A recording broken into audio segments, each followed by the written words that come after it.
આ બાબત માટે હું કંઈ જાણતો નથી, એટલે એમના માટે તો હું કંઈ તમને નહીં કહી શકું. ના, એવું ના હોઈ શકે, કારણ કે બંને સંસ્થાઓ પાટીદાર સમાજની છે, પ્રતિષ્ઠિત સંસ્થાઓ છે, અને બંને સંસ્થાના કામ જુદા છે. આ ઘટનાથી હું કંઈ પરિચિત નથી, એટલે મને કંઈ એકચ્યુઅલી રીઝનની પણ ખબર ના હોય, તો એના વિશે હું તમને કંઈ નહીં કહી શકું. ખોડલધામ છે એનું કામ મંદિર અને બીજી સામાજિક સેવાઓ છે, અને જ્યારે સરદારધામ છે તો એમનું કેળવણીલક્ષી કાર્ય છે, કે એ બંને વચ્ચે કોઈ કોમ્પિટિશન હોય એવું કંઈ છે જ નહીં. અમે એક સમસ્ત પાટીદાર સમાજ ચલાવીએ છીએ, અને બંને સમાજ સિવાયના કુર્મી સમાજ છે, અમીન સમાજ છે, કે બીજા પાટીદાર સમાજના નાના નાના સમાજો છે, તમામને સાથે લઈ અને આ સંસ્થા ચલાવી છે.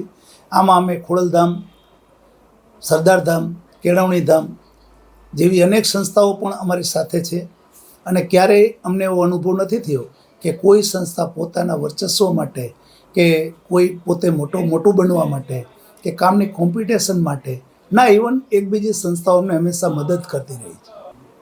ના, સમાજ તો હંમેશા સારું કરતો હોય છે અને કાર્ય સારું કરે છે, એટલે સમાજ તો હંમેશા સારું થાય એના માટે કાર્ય કરશે.